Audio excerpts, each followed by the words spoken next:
Olá, pessoal! Essa noite você caminhará pelas ruas de pedra de uma cidade medieval alemã, onde o eco de uma melodia antiga ainda sussurra pelos cantos escuros das casas de madeira. Hamelin, no ano de 1284, guarda um segredo que desafiou séculos de investigação. Alguns mistérios talvez devessem continuar enterrados nas brumas do tempo, mas esta noite vamos desenterrá-los juntos. Antes de darmos o primeiro passo por esse corredor de mistérios, aproveite para curtir o vídeo e se inscrever no canal. Assim você não perde as próximas histórias enigmáticas que estão por vir. Mas lembre-se, só se inscreva se sentir que realmente deseja continuar explorando esse caminho oculto. Me contem nos comentários de onde vocês estão me assistindo agora e que horas são aí. É sempre fascinante saber que, enquanto para alguns é o início da noite, para outros já são as primeiras horas da madrugada. Agora, apaguem as luzes, respirem fundo e deixem que a escuridão suave nos conduza pela jornada desta noite. Você está parado na praça central de Hamelin, uma cidade próspera da Baixa Saxônia, no Sacro Império Romano. O ar carrega o aroma de pão fresco misturado com algo menos agradável. Um odor acre e penetrante que parece brotar das próprias pedras do chão. Ao seu redor, casas de enxaimel se erguem como gigantes adormecidos, suas janelas pequenas piscando com a luz dourada das velas. É um domingo ensolarado de junho, e você observa as famílias retornando da igreja matinal. Crianças correm entre as pernas dos adultos, suas risadas ecoando pelas ruas estreitas como música celestial.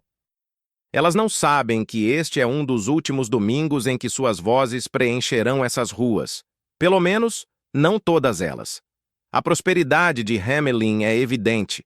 Esta é uma cidade rica, posicionada estrategicamente nas rotas comerciais que conectam o norte e o sul da Europa. Os comerciantes locais, com suas roupas de lã fina e correntes de ouro reluzindo no peito, camunham com o peito estufado de orgulho. Eles transformaram uma pequena vila às margens do rio Weser numa potência comercial respeitada em toda a região.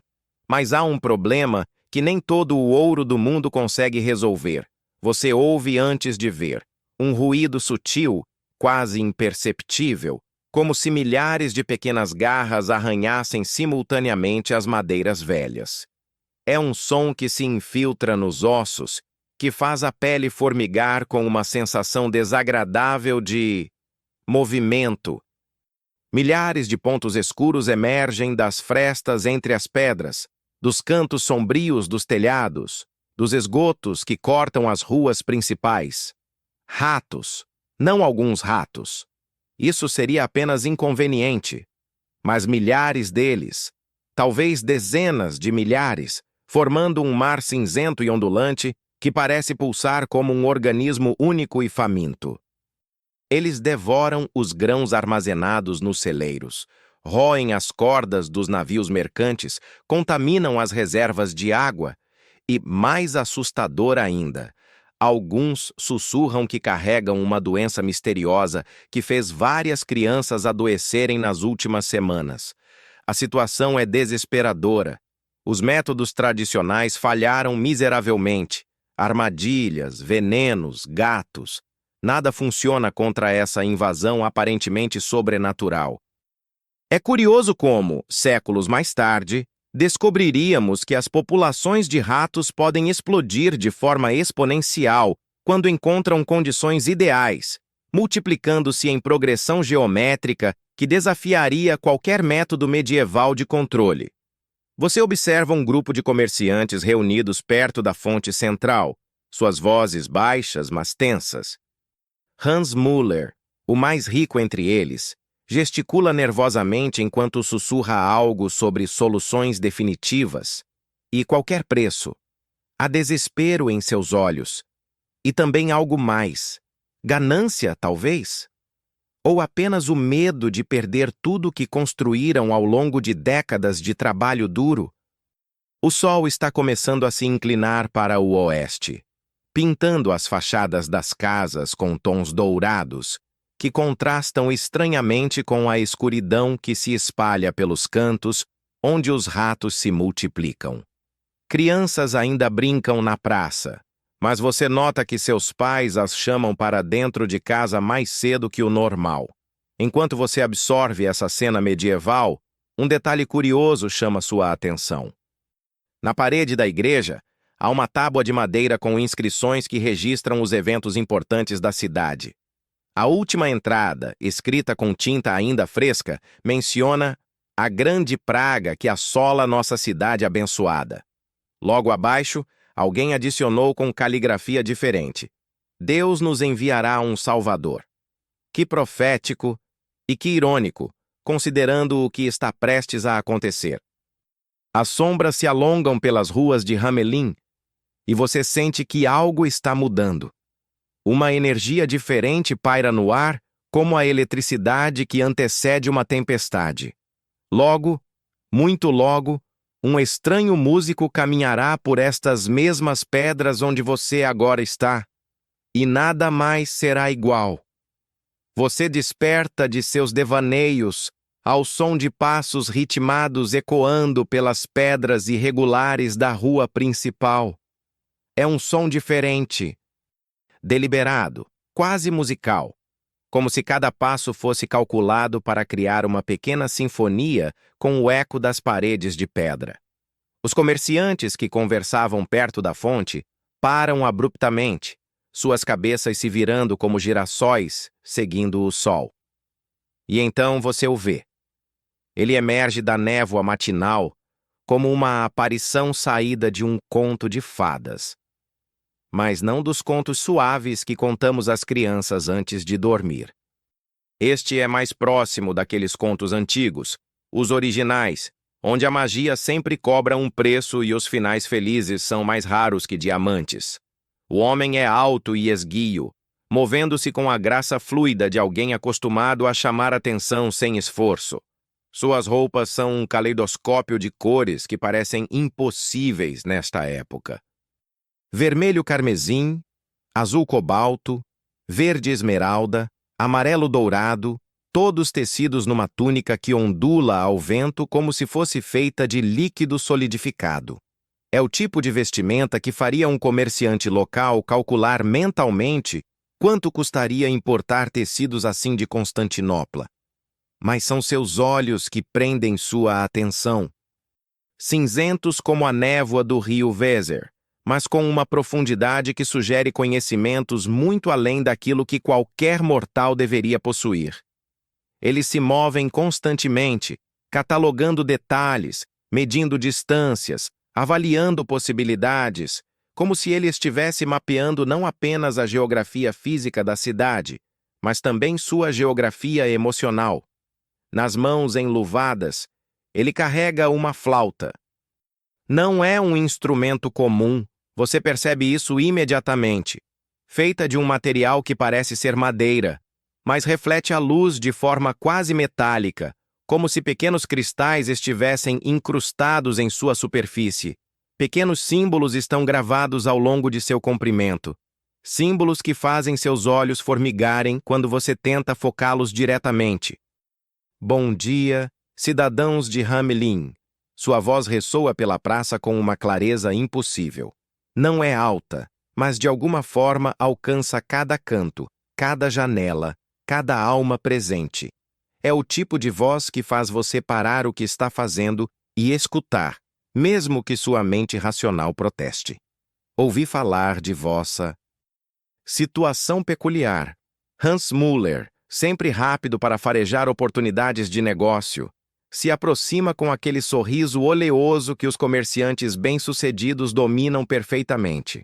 Estrangeiro, se tens uma solução para nossa praga, estamos dispostos a ouvir, mas aviso que já tentamos de tudo.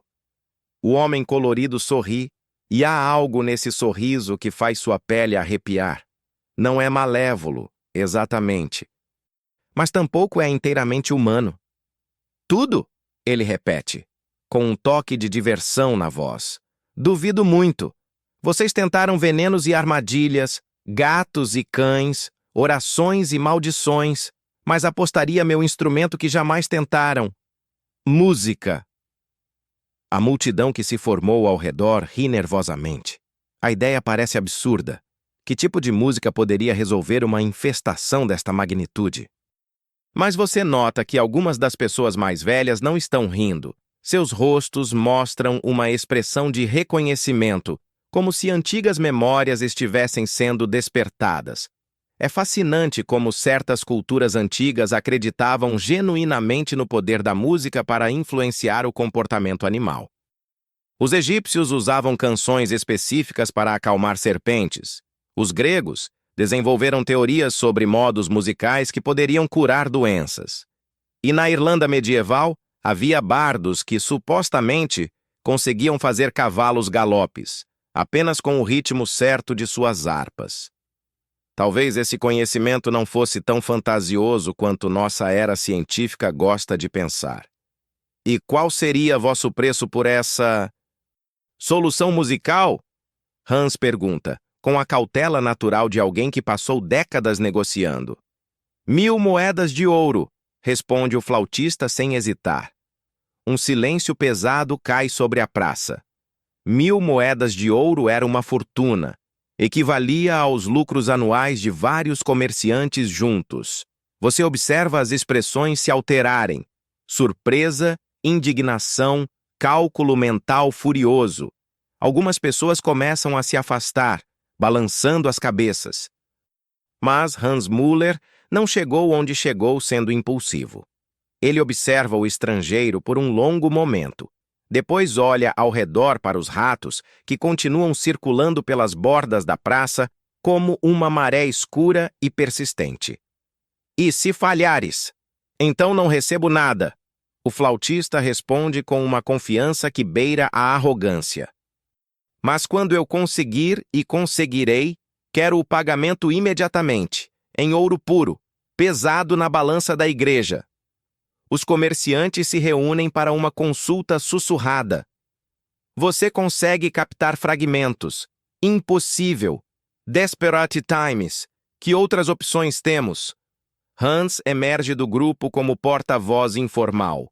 Aceito, ele declara, estendendo a mão para selar o acordo.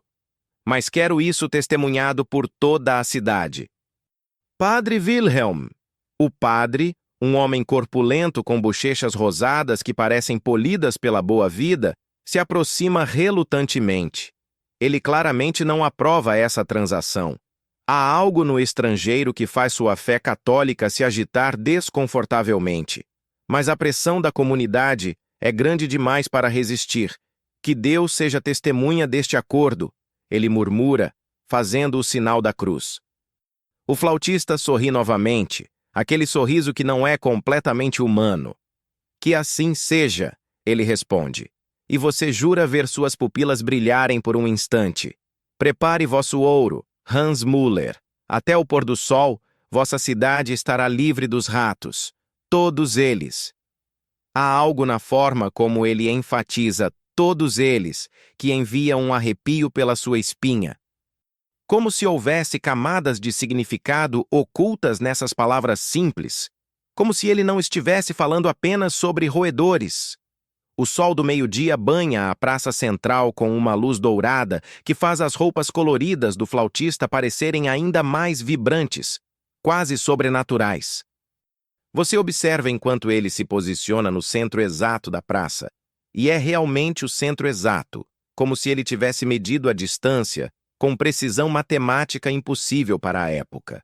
Ele ergue a flauta até os lábios com a reverência de um sacerdote, elevando um cálice sagrado. Por um momento que parece se estender infinitamente, há apenas silêncio. Um silêncio tão profundo que você pode ouvir seu próprio coração batendo, o sussurro do vento nas roupas das pessoas ao redor, até mesmo o movimento quase imperceptível dos ratos nas sombras. E então, a primeira nota. É impossível descrever adequadamente o som que emerge daquela flauta misteriosa. Não é apenas música, é algo mais fundamental, mais primitivo. É como se o próprio ar estivesse sendo reorganizado em padrões que sua mente reconhece antes mesmo de seus ouvidos processarem completamente. A nota dança através do ar com uma qualidade líquida, fluindo pelas ruas como água encontrando seu nível. Você sente a música se infiltrando em seus ossos, fazendo cada célula de seu corpo vibrar em uma frequência que parece familiar, ancestral, como se fosse uma linguagem que você conheceu numa vida anterior e esqueceu ao nascer. Mas você não é o alvo da melodia. Dos cantos mais escuros da cidade, das fissuras entre as pedras, dos porões úmidos e dos sótãos esquecidos, eles começam a aparecer. Primeiro apenas alguns. Narizes rosados farejando o ar, olhinhos pretos brilhando com uma curiosidade estranha.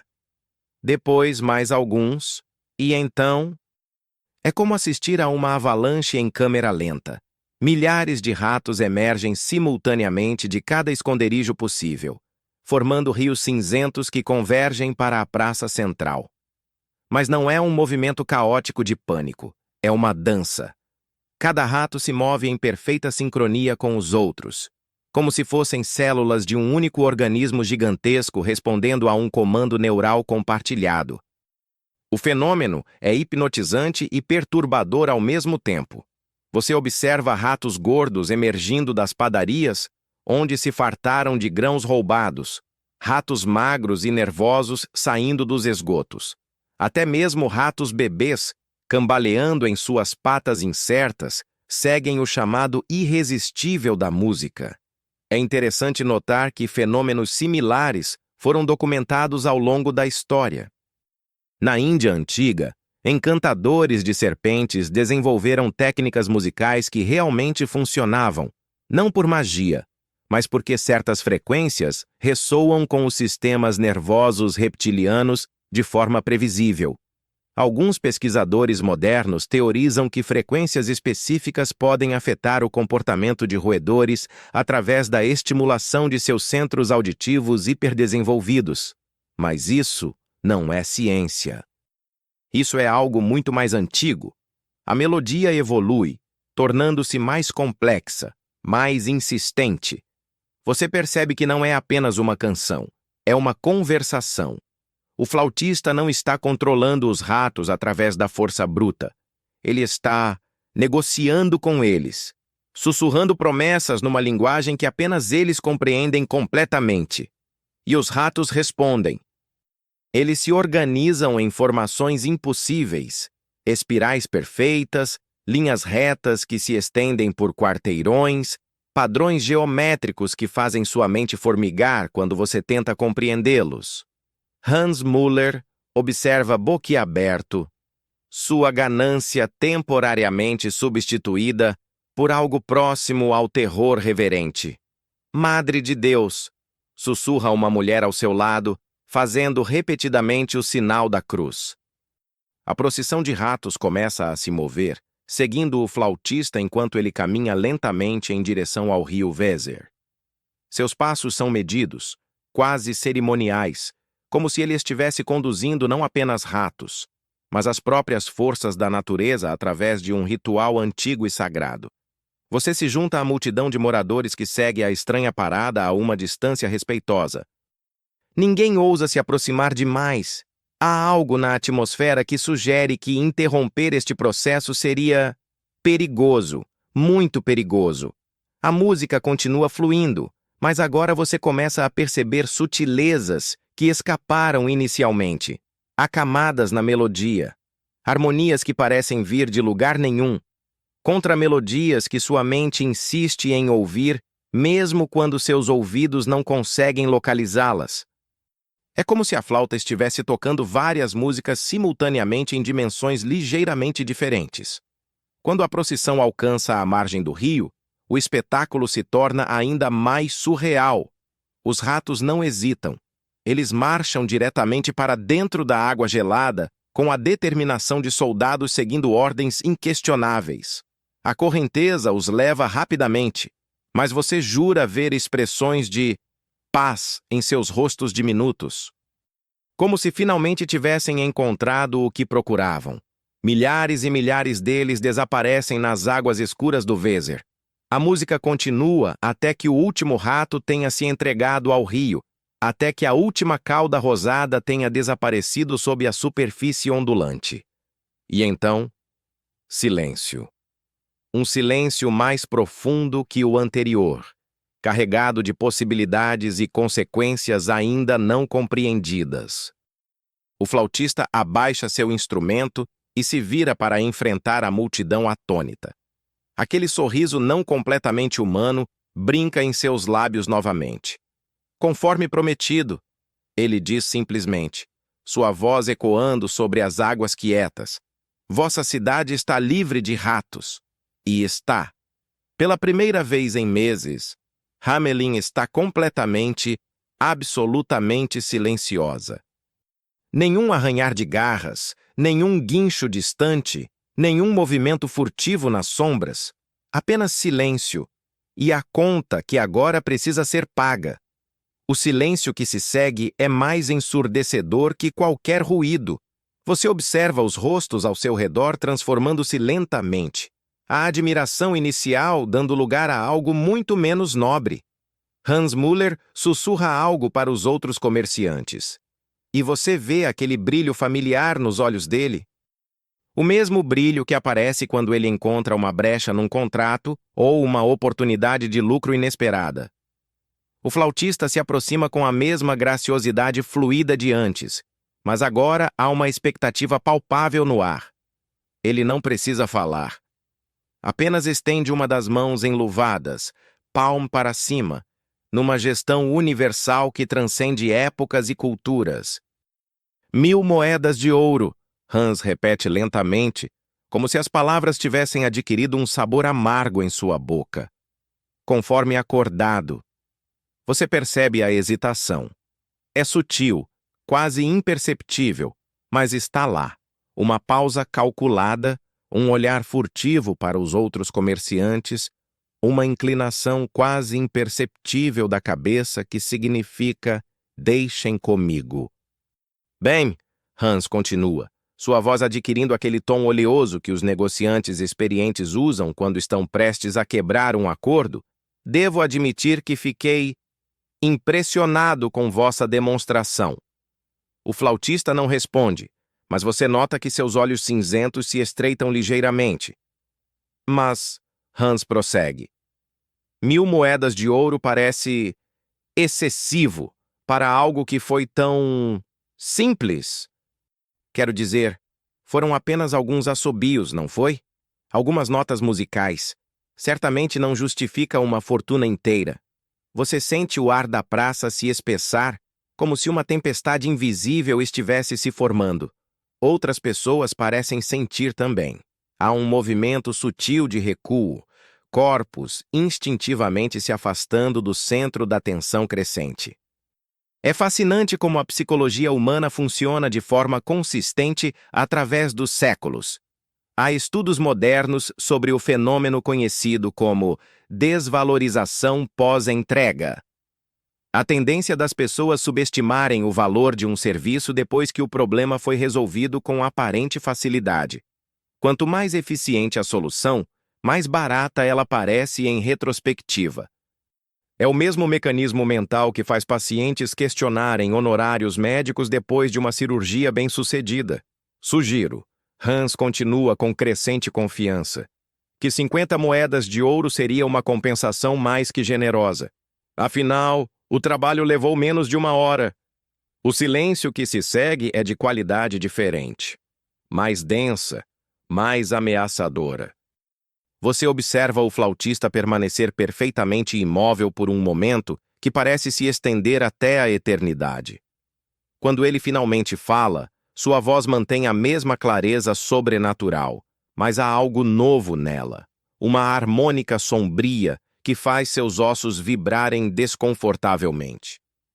50 moedas, ele repete devagar, como se estivesse saboreando cada sílaba, para livrar vossa cidade de uma praga que vos consumia há meses, para salvar vossas reservas de alimentos, vossa saúde, vossos lucros futuros, 50 moedas.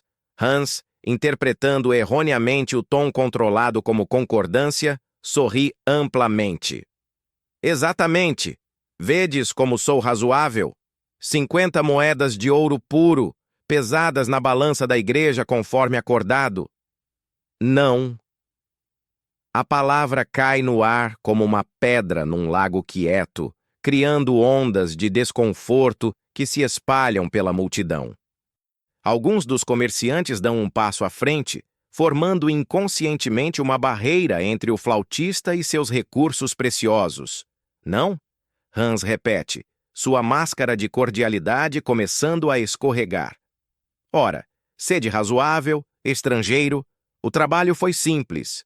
Vossa flauta fez toda a magia. Certamente podemos chegar a um acordo. O acordo, o flautista responde com uma calma que de alguma forma é mais aterrorizante que qualquer grito. Já foi feito. 1000 moedas de ouro. Testemunhado por vossa comunidade inteira. Abençoado por vosso próprio padre. O padre Wilhelm, que havia permanecido silencioso até então, limpa a garganta nervosamente. Bem, tecnicamente, o acordo foi feito sob circunstâncias duvidosas. Talvez possamos rezar sobre isso, buscar orientação divina sobre um valor mais cristão. Você quase ri da hipocrisia. Como é conveniente descobrir escrúpulos religiosos depois que o trabalho está feito e a conta chegou. Compreendo perfeitamente, o flautista diz. E há algo no seu tom que faz cada pessoa presente se arrepiar simultaneamente. Vossa palavra não vale o ouro com que pretendíeis me pagar. Vossa honra é mais barata que as moedas que recusais entregar. Muito bem. Ele se vira para partir, mas para antes de dar o primeiro passo. Quando olha por cima do ombro, você vê algo em seus olhos que faz sua alma encolher. Mas lembrai-vos disto, cidadãos de Hamelin. Sua voz ecoa com uma ressonância impossível, parecendo vir de todas as direções ao mesmo tempo. Todo pagamento adiado acumula juros, e os juros que eu cobro não são medidos em ouro. Ele caminha em direção aos portões da cidade com a mesma graça fluida de antes, mas agora há algo diferente em seus passos, um ritmo, uma cadência. Como se ele estivesse marcando o tempo para uma música que ainda não começou a tocar. Hans Müller ri nervosamente, tentando quebrar a tensão que paira no ar como névoa tóxica. Bem, isso resolve nosso problema dos ratos sem esvaziar nossos cofres. Às vezes, a negociação dura é a melhor política, mas você nota que sua mão treme ligeiramente quando ele limpa o suor da testa. Na distância, o flautista desaparece numa curva da estrada, mas de alguma forma sua presença ainda permeia o ar. E você tem a sensação perturbadora de que esta não será a última vez que Hamelin ouvirá sua música. Muito longe disso.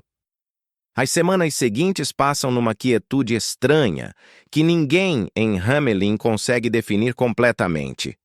Você caminha pelas ruas silenciosas, observando como a ausência dos ratos criou um vazio que vai além do simplesmente físico. É como se a cidade tivesse perdido parte de seu ritmo natural, de sua pulsação orgânica. Hans Müller e os outros comerciantes celebram publicamente sua vitória negocial, brindando nas tavernas com cerveja importada e gabando-se de como superaram aquele charlatão colorido.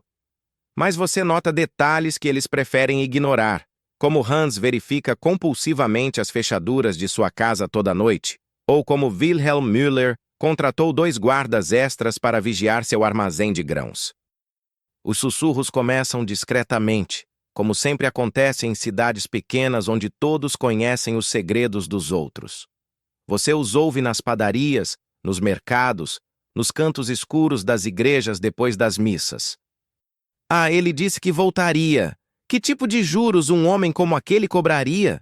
Minha avó costumava contar histórias sobre músicos que faziam pactos.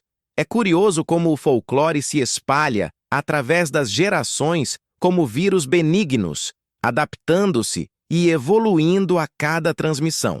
Em todas as culturas europeias da época, há lendas sobre músicos sobrenaturais que cobram preços específicos por seus serviços.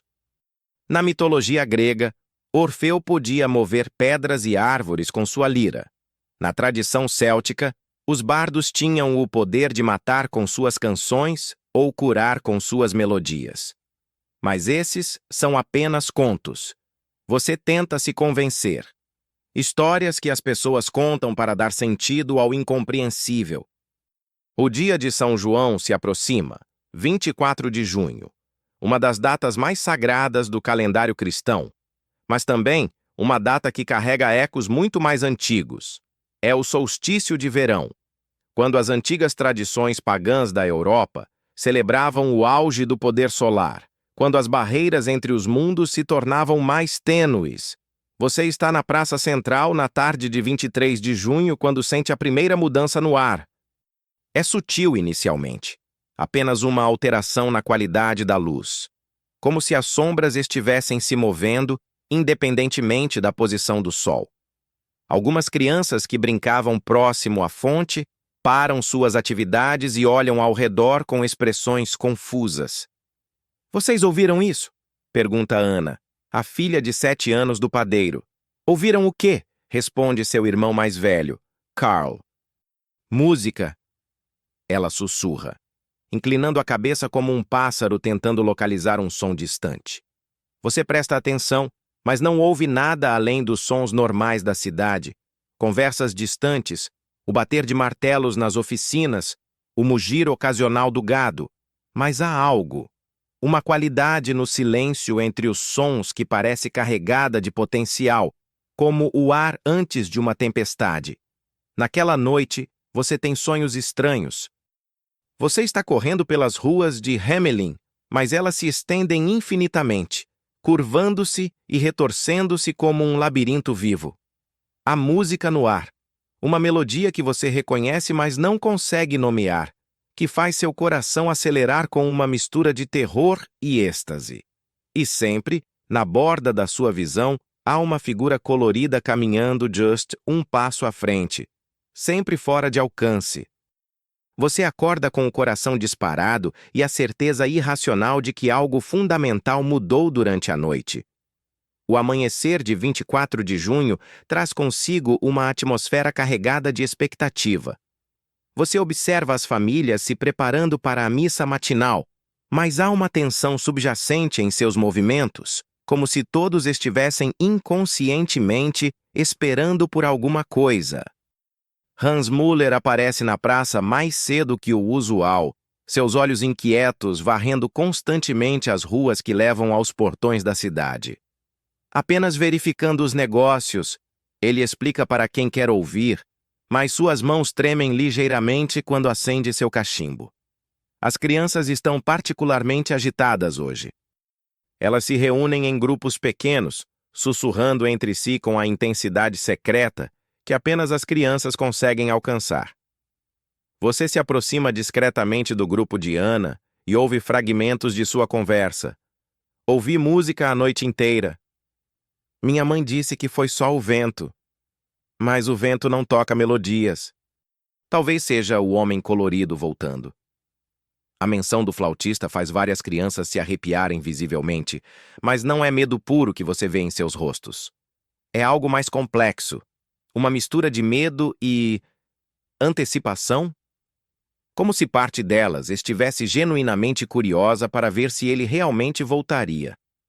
Padre Wilhelm anuncia que a missa será mais longa hoje, em celebração especial do dia de São João. Precisamos renovar nossos laços com o divino, ele declara, e afastar qualquer influência indesejável que possa estar rondando nossa cidade abençoada. Suas palavras carregam um subtexto que todos compreendem perfeitamente. Conforme o dia avança, a tensão se torna quase tangível. Você percebe que mesmo os animais estão agitados, cavalos relincham nervosamente em seus estábulos, cachorros latem para sombras vazias, gatos se escondem em locais impossíveis de alcançar, e então, quando o sol atinge seu zênite no céu sem nuvens de junho, você ouve. É apenas uma nota, distante, quase inaudível, carregada pelo vento como um sussurro de outro mundo. mas você a reconhece imediatamente, e seu sangue se transforma em gelo em suas veias. A música retornou a Hamelin. O domingo, 26 de junho de 1284, amanhece com uma qualidade dourada que parece quase sobrenatural. Você está na praça central observando as famílias se dirigindo à igreja para a missa matinal, quando percebe que algo está diferente. As crianças caminham com uma estranha sincronia, seus passos criando um ritmo sutil que ecoa pelas ruas de pedra. Padre Wilhelm inicia a missa com uma fervorosa oração de proteção, sua voz ecoando pelas paredes de pedra da igreja medieval. Senhor, protege-nos dos que viriam nos tentar, dos que sussurram promessas falsas em nossos ouvidos. Mas você nota que suas mãos tremem ligeiramente quando ele eleva o cálice sagrado. Os comerciantes estão presentes em força total hoje. Hans Müller na primeira fileira com sua família. Wilhelm Müller, com seus filhos alinhados como soldadinhos. Todos os outros prósperos cidadãos exibindo sua devoção cristã como uma armadura contra o que quer que esteja vindo. Mas são as crianças que prendem sua atenção. Todas as 130 crianças de Hamelin, entre 4 e 16 anos, estão presentes, mas há algo em seus rostos que o perturba. Uma expressão distante, como se estivessem ouvindo algo que os adultos não conseguem perceber. Seus olhos se movem ocasionalmente para as janelas altas da igreja, e você jura ver suas cabeças se inclinarem ligeiramente, como pássaros reagindo a frequências imperceptíveis. A missa se prolonga mais que o usual. Padre Wilhelm parece relutante em deixar sua congregação sair, como se as paredes sagradas oferecessem proteção contra forças que ele prefere não nomear. Mas, eventualmente, inevitavelmente, ele deve pronunciar as palavras finais: "Ide em paz, e que o Senhor vos acompanhe." É quando você ouve pela primeira vez uma nota única, clara e pura como cristal, flutuando através do ar matinal como um sussurro de outro mundo. Ela vem de lugar nenhum, e de todo lugar simultaneamente, carregada pelo vento que sopra suavemente das montanhas distantes. Não é alta, mas de alguma forma penetra cada ouvido, cada alma presente.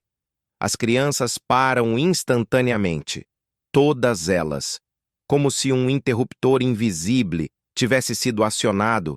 130 jovens corpos ficam perfeitamente imóveis nas escadas da igreja, suas cabeças se virando lentamente na direção da música. Ana! A voz da mãe da menina carrega uma nota de alarme crescente. Ana! O que há? Mas Ana não responde. Seus olhos azuis estão vidrados, focados em algo que apenas ela pode ver. Os outros adultos começam a chamar por seus filhos, mas é como se as crianças tivessem se tornado surdas para tudo, exceto aquela melodia impossível. A música evolui, tornando-se mais complexa. Você reconhece elementos da melodia que o flautista tocou para os ratos, mas esta é diferente, mais rica, mais sedutora, mais humana. É como se ele tivesse aprendido algo sobre a natureza das crianças de Hamelin durante essas semanas de espera, e agora estivesse aplicando esse conhecimento com precisão cirúrgica. É interessante notar que pesquisas modernas sobre neuroplasticidade mostram que cérebros jovens são significativamente mais suscetíveis a certas frequências sonoras. As conexões neurais ainda em formação podem ser influenciadas por padrões acústicos de maneiras que cérebros adultos, com suas estruturas mais rígidas, resistem naturalmente. Claro que isso não explica o que está acontecendo aqui, ou explica? As crianças começam a se mover. Não é um movimento caótico ou apressado. Cada criança se move com uma graça fluida que lembra a forma como o próprio flautista caminhava. Elas descem as escadas da igreja em perfeita sincronia, seus pés encontrando as pedras no mesmo ritmo hipnótico da música que continua a fluir através do ar. Ana! Ana! Volta aqui! O padeiro tenta segurar sua filha, mas ela se afasta de suas mãos como água escorrendo entre dedos. Não com violência ou resistência, simplesmente como se ele não existisse, como se toda sua realidade tivesse se reduzido àquela melodia irresistível. Pânico genuíno começa a se espalhar entre os adultos. Mães gritam nomes, pais tentam bloquear fisicamente o caminho de seus filhos, mas nada funciona. As crianças fluem ao redor dos obstáculos como um rio encontrando seu curso natural, sempre se movendo na direção da música, que agora cresce em intensidade e complexidade. Hans Müller tenta agarrar seu próprio filho, Otto, mas o menino de 12 anos o olha com olhos que parecem não reconhecê-lo. Pai, Otto diz com uma voz estranhamente distante. Você não ouve? É tão bonita! E talvez seja essa a parte mais perturbadora de todas. As crianças não parecem assustadas ou coagidas.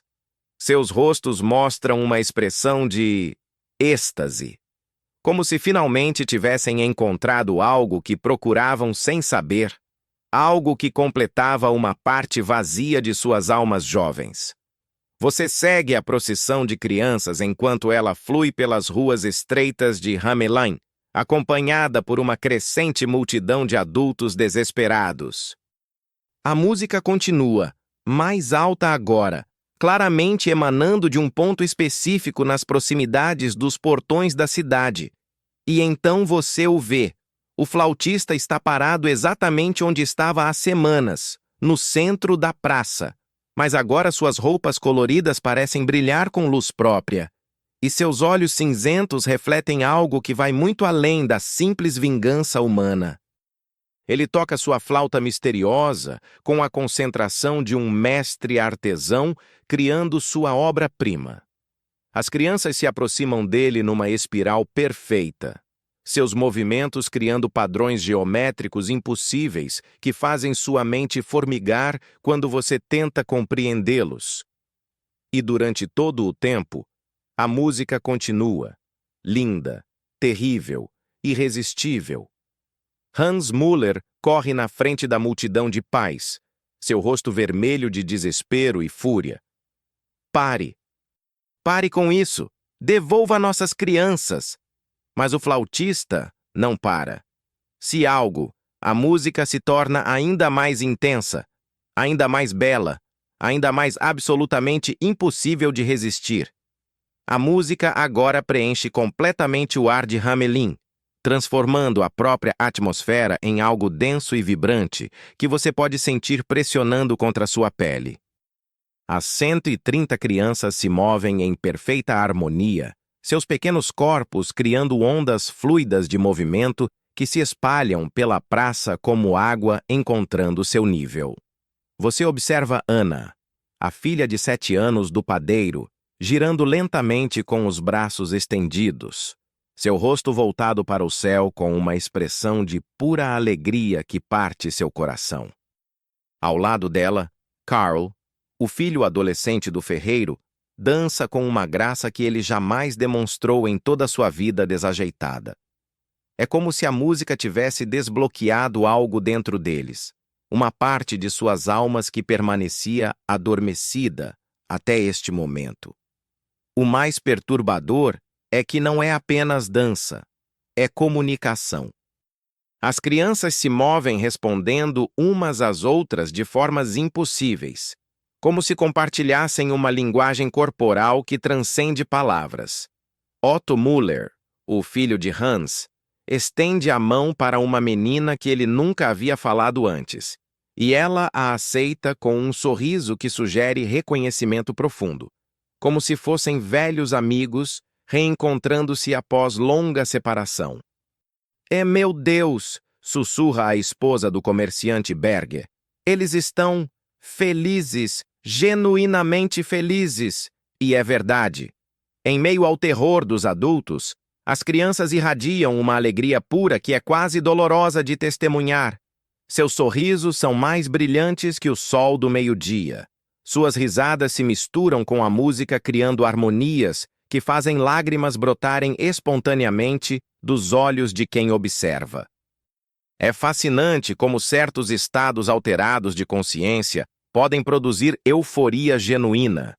Estudos modernos sobre experiências místicas mostram que o cérebro humano, especialmente o jovem e maleável, pode interpretar estimulação sensorial intensa como transcendência espiritual.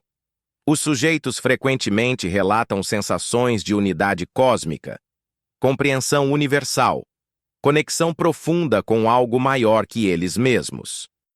Mas isso vai além de qualquer explicação científica. O flautista começa a se mover, e as crianças o seguem instantaneamente.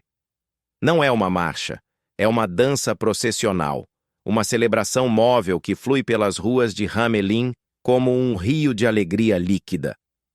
Cada passo é colocado precisamente no ritmo da música.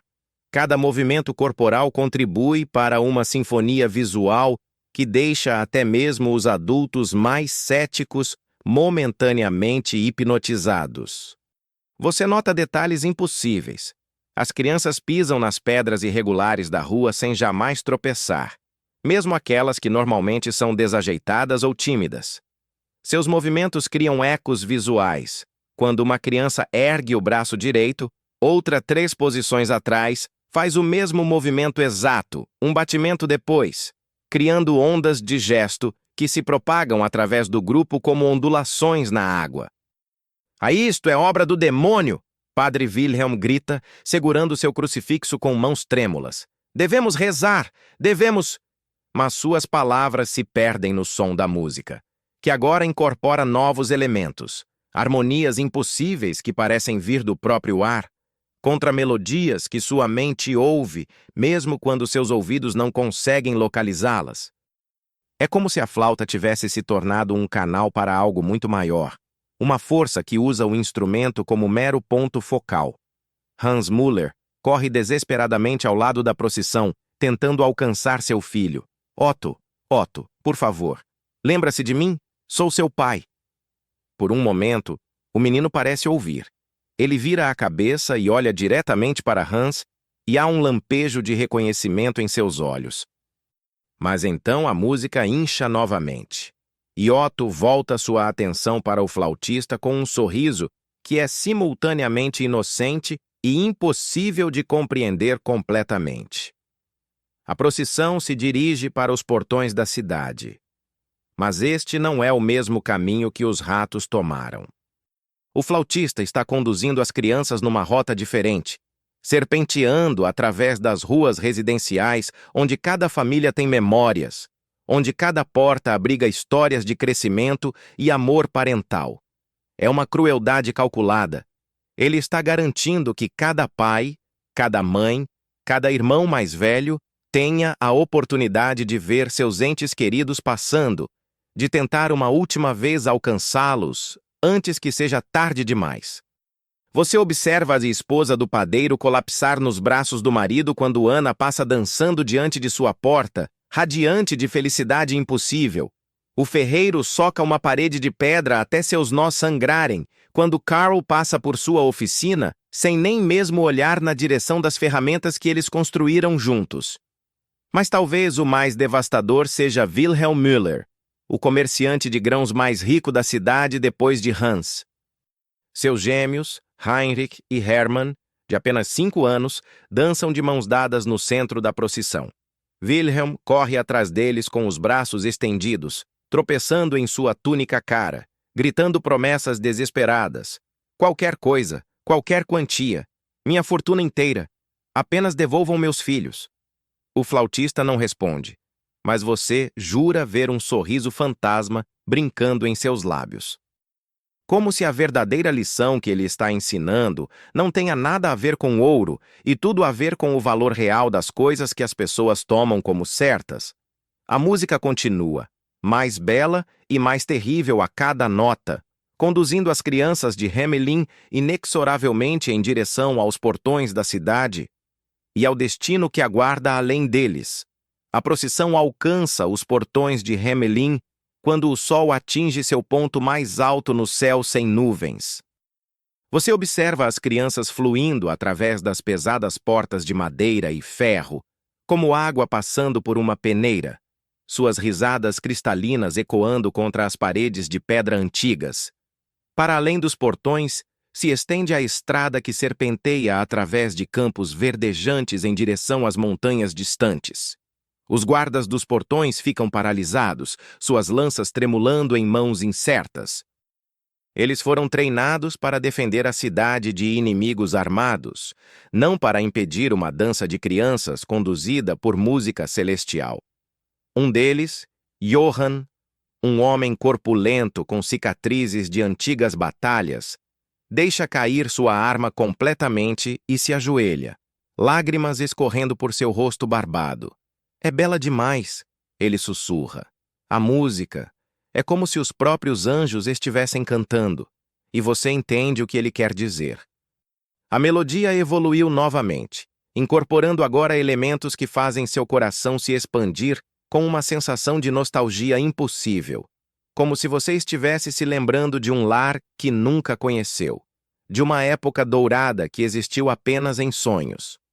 É música que fala diretamente à alma, contornando completamente a mente racional. As crianças dançam pela estrada rural em formação que continua a evocar padrões geométricos impossíveis. Vista de cima, a procissão criaria uma mandala viva, com o flautista como centro imóvel ao redor, do qual tudo mais gira em harmonia perfeita. Você nota que mesmo as crianças mais novas, algumas com apenas 4 anos, mantêm perfeitamente seus lugares na complexa coreografia, como se tivessem praticado esta dança por anos. A multidão de adultos desesperados segue a procissão a uma distância respeitosa, formando uma segunda ondulação de movimento muito menos harmoniosa.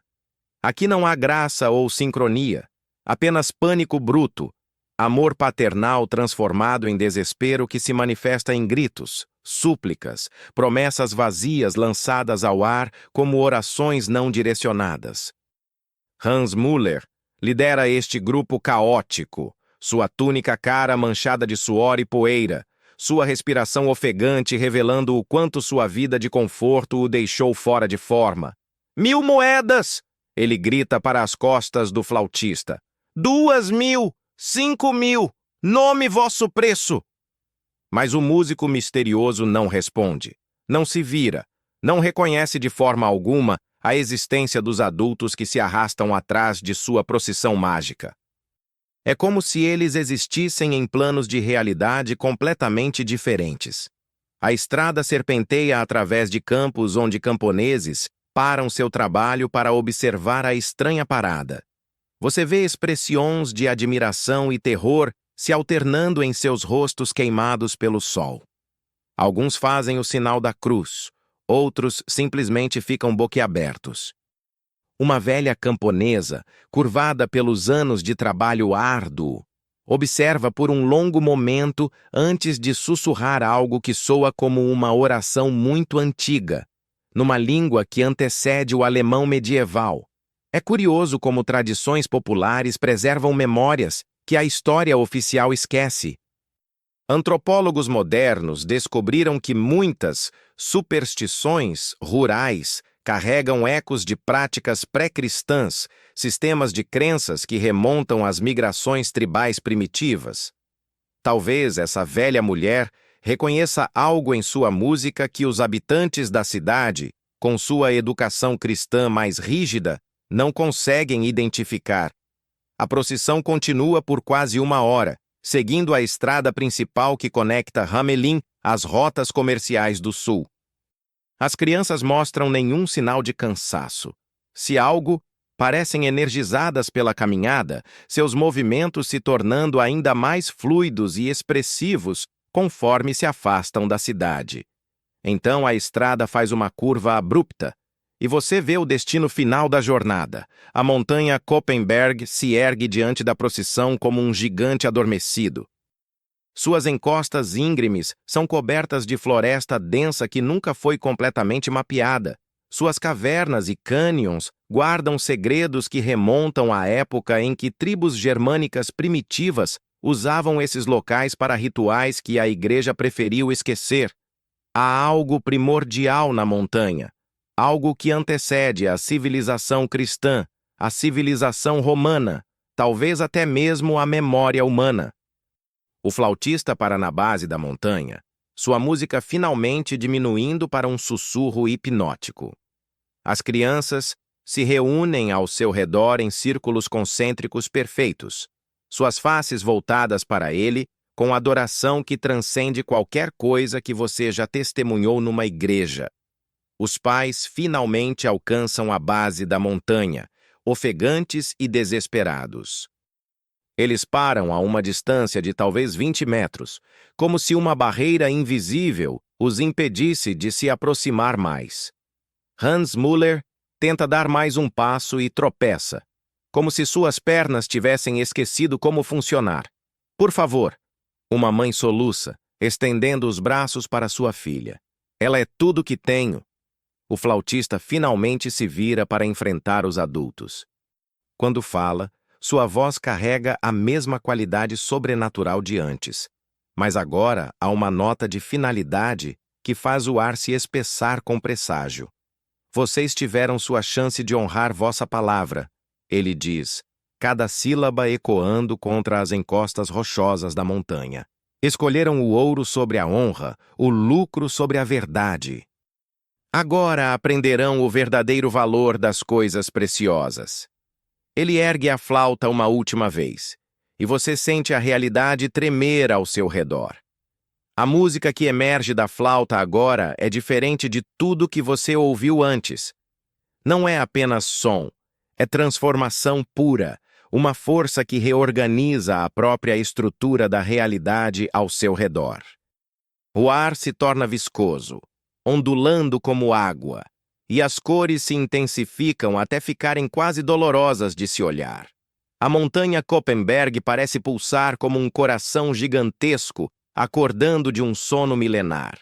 As crianças erguem os rostos para o flautista com expressões de êxtase absoluto, como se finalmente compreendessem um segredo universal que sempre esteve além do alcance dos adultos.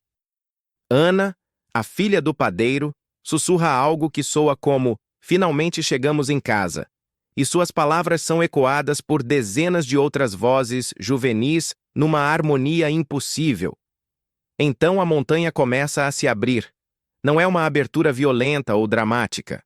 É orgânica, natural, como uma flor desabrochando em câmera lenta. As pedras e a terra simplesmente se afastam, revelando uma passagem que parece existir em dimensões que seus olhos não conseguem processar completamente. A entrada brilha com uma luz dourada que não vem de nenhuma fonte visível, e dentro dessa luz você vislumbra impossibilidades.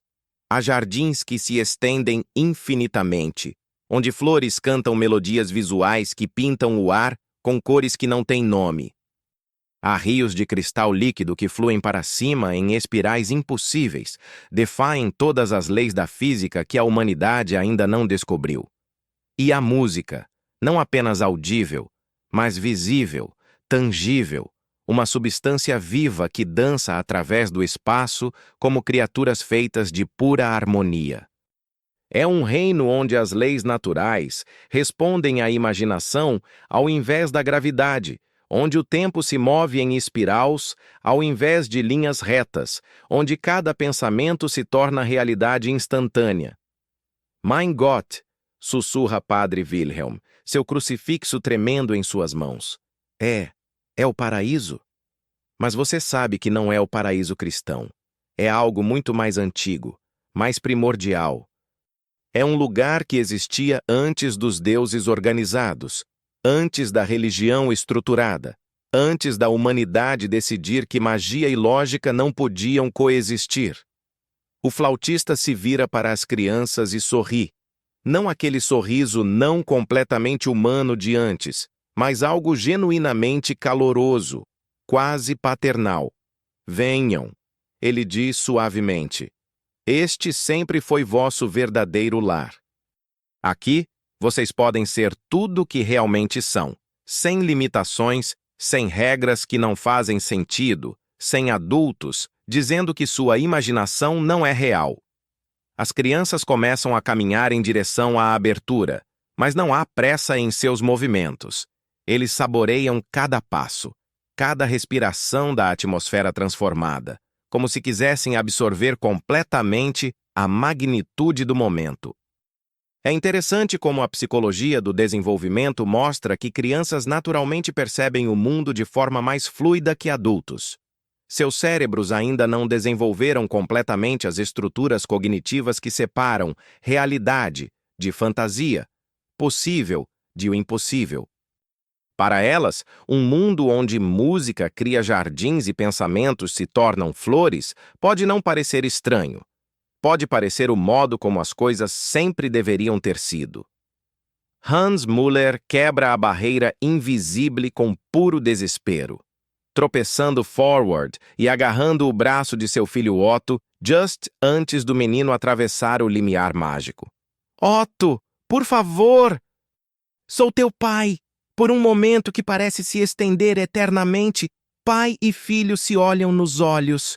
Há reconhecimento no rosto de Otto, amor genuíno, memórias compartilhadas de anos de vida juntos. Mas então há também algo mais, uma tristeza profunda, uma compreensão que vai além de seus 12 anos. Eu sei, pai, Otto diz suavemente, e te amo. Mas esse mundo, vosso mundo, não há lugar para o que realmente somos. Aqui, ele gesticula para a abertura luminosa. Aqui podemos voar. E para provar seu ponto, Otto se ergue 2 metros no ar, flutuando com a mesma naturalidade com que antes caminhava. Outras crianças fazem o mesmo, rindo com deleite enquanto fazem piruetas impossíveis no ar espesso de magia. Isto é loucura! Grita Wilhelm Müller. Traem desesperadamente Turrit seus gêmeos. Heinrich! Hermann! Vocês têm família aqui! Têm responsabilidades! Os meninos de 5 anos se viram para ele com expressões de compaixão que são assombrosas em rostos tão jovens. Papai, Heinrich diz, no mundo novo não há responsabilidades, apenas alegria. E no mundo antigo, Hermann adiciona, não há alegria, apenas responsabilidades. As palavras atingem como punhaladas, porque contêm uma verdade que todos os adultos presentes reconhecem, mas nunca quiseram admitir. Quantas vezes eles disseram às crianças para crescer, para ser responsáveis, para abandonar suas fantasias e aceitar o mundo real de trabalho e preocupação e morte eventual. Uma a uma, as crianças atravessam o limiar. Conforme fazem, elas se transformam, não fisicamente, mas de alguma forma mais fundamental. Elas se tornam mais vívidas, mais reais, como se até este momento tivessem sido apenas rascunhos preliminares de si mesmas. Ana é a última. Ela para no limiar e se vira para olhar sua mãe uma última vez.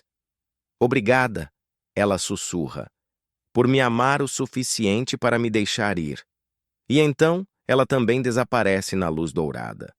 O flautista é o último a entrar. Ele para por um momento e olha os adultos desesperados com algo que pode ser compaixão. Talvez, ele diz suavemente, da próxima vez vocês lembrem que algumas coisas são mais preciosas que ouro. A montanha começa a se fechar. O fechamento da montanha não acontece com a brutalidade que você esperaria. As paredes rochosas se juntam como lábios se fechando após um beijo de despedida, selando a entrada mágica com uma finalidade que ressoa nos ossos de todos os presentes.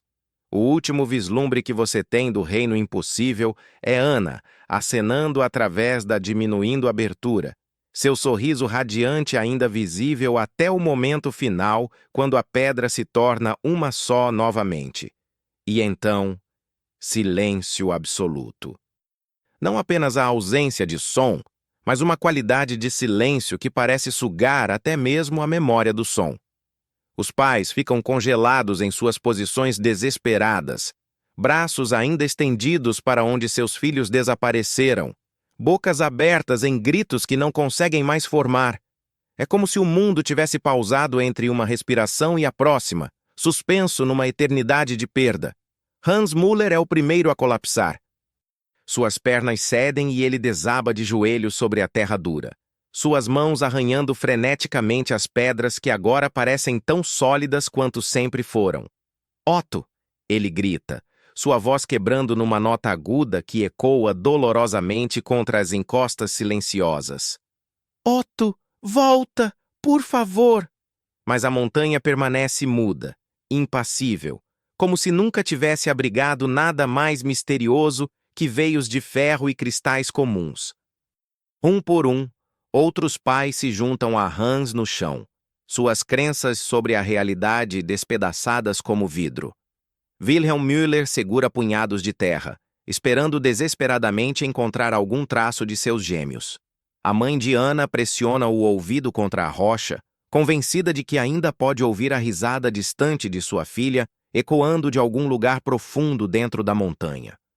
Padre Wilhelm permanece de pé, mas você nota que suas mãos tremem violentamente enquanto ele sussurra orações numa mistura confusa de latim e alemão medieval. Seus olhos estão perdidos, como se todo o seu sistema de crenças tivesse sido reescrito nos últimos minutos e ele ainda estivesse tentando processar as implicações. Eles estão mortos? Sussurra a esposa do ferreiro, sua voz mal audível. É uma pergunta que ninguém quer responder, porque a resposta verdadeira é ainda mais perturbadora que a morte. Morte seria compreensível dentro dos parâmetros normais da experiência humana. Mas isto é algo completamente diferente. As crianças não morreram. Elas transcenderam, ou foram transportadas, ou simplesmente escolheram uma realidade onde as regras funcionam de forma diferente. Você observa um detalhe estranho que outros ainda não notaram. 3 crianças permanecem na base da montanha, paradas numa distância respeitosa dos adultos enlutados. Elas não fazem parte da multidão desesperada de pais. São muito jovens para isso. Mas também claramente não entraram na montanha com as outras. A primeira é uma menina de talvez 6 anos, completamente cega desde o nascimento, suas órbitas oculares cobertas por uma tira de pano simples.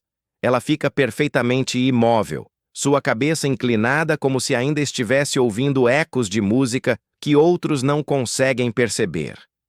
A segunda criança é um menino de idade similar, nascido surdo, que se comunica através de gestos que a maioria dos adultos de Hamelin nunca se deu ao trabalho de aprender. Ele observa a montanha fechada com intensidade feroz, suas mãos se movendo em padrões rápidos que parecem estar tentando capturar visualmente algo que escapa à linguagem.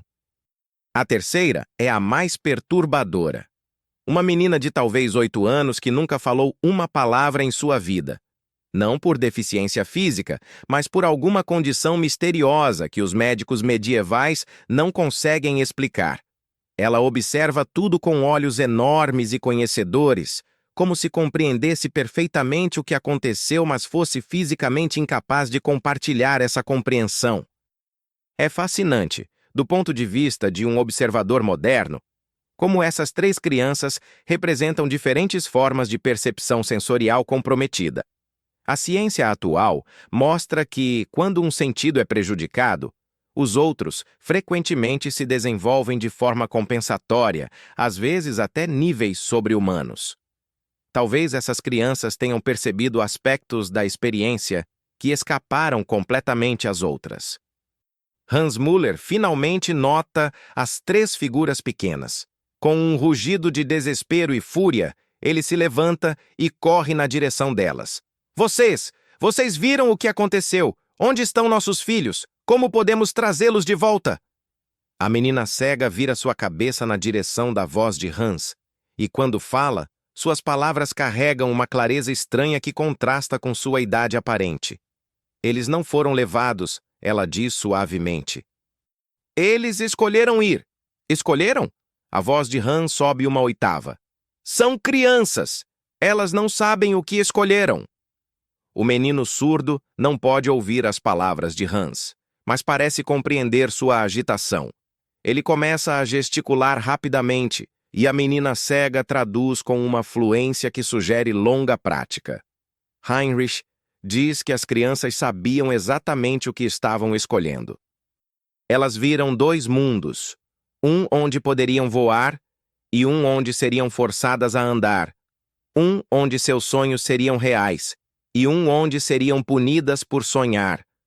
A menina muda permanece silenciosa, mas você vê lágrimas escorrendo por seu rosto. Lágrimas não de tristeza, mas de algo mais complexo, talvez lamento por aqueles que ficaram para trás.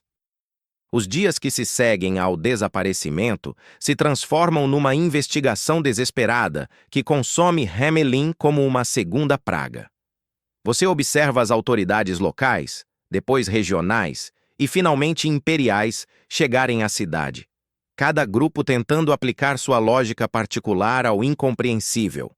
O escrivão da cidade, um homem meticuloso chamado Friedrich von Zimmern, é o primeiro a tentar documentar oficialmente os eventos.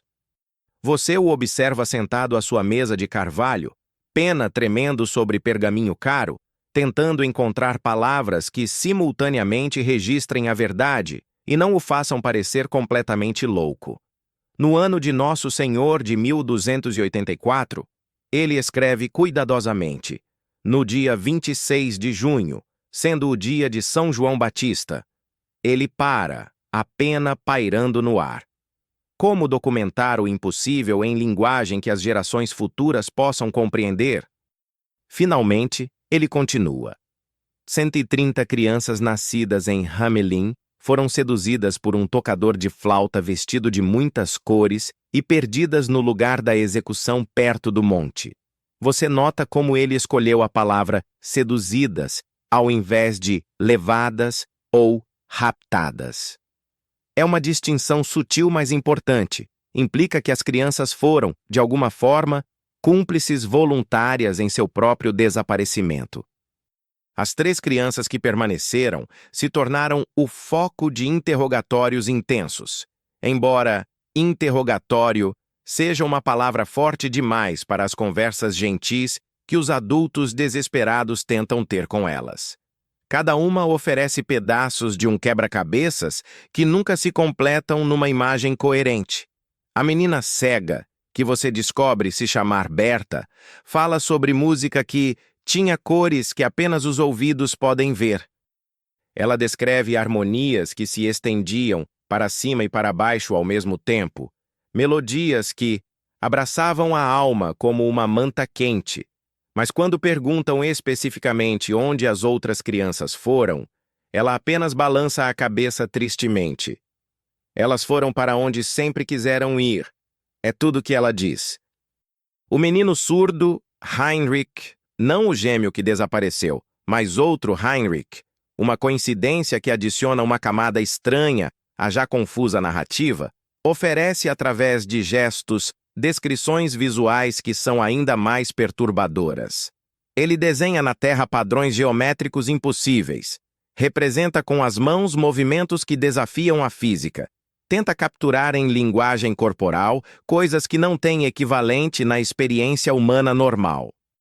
A menina muda, Greta, permanece mais misteriosa. Ela escuta cada pergunta com atenção intensa, seus olhos grandes seguindo cada movimento dos adultos ao seu redor. Às vezes ela esboça desenhos na terra com um graveto, imagens de crianças com asas, de montanhas que se abrem como flores, de um homem feito de música. Mas ela nunca oferece explicações, apenas observa com uma sabedoria que parece impossível em alguém tão jovem. É curioso como essas crianças, cada uma limitada de uma forma diferente, parecem ter percebido aspectos da experiência que escaparam completamente às outras. Pesquisas modernas sobre síndrome Savant mostram que quando certas áreas do cérebro são danificadas ou subdesenvolvidas, outras áreas podem se expandir de formas extraordinárias, às vezes permitindo percepções que cérebros normais não conseguem alcançar. O investigador imperial, Herr Gottfried von Anhalt, chega uma semana após os eventos com uma comitiva de soldados e escribas. Ele é um homem de ciência no sentido medieval do termo, educado, racional, completamente convencido de que toda anomalia aparente tem uma explicação lógica dentro dos parâmetros cristãos aceitos. Claramente, ele declara, após interrogar dezenas de testemunhas, tratamos aqui de um caso de rapto em massa perpetrado por bandidos ou talvez agentes de uma potência estrangeira hostil.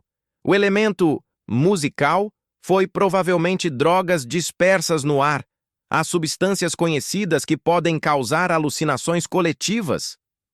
Você observa Hans Müller agarrar essa explicação como um homem se afogando, agarra uma tábua. Sim, deve ser isso. Significa que Otto ainda está vivo, que ainda pode ser resgatado. Expedições são organizadas imediatamente.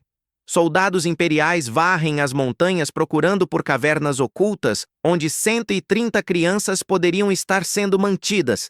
Batidas são realizadas em aldeias suspeitas num raio de 50 quilômetros. Recompensas enormes são oferecidas por qualquer informação sobre o paradeiro das crianças ou a identidade do flautista misterioso. Nada é encontrado. Não há pegadas além daquelas que levam até a base da montanha Koppenberg. Não há testemunhas de qualquer grupo de crianças sendo transportadas pelas estradas regionais. Não há demanda de resgate.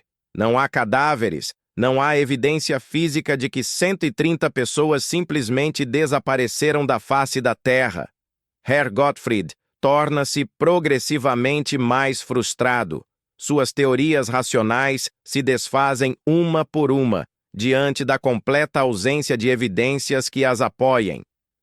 3 meses depois, ele parte de Hamelin com relatórios que são contraditórios, insatisfatórios e, suspeita você, destinados a serem arquivados em algum canto esquecido da burocracia imperial, onde mistérios inconvenientes vão morrer.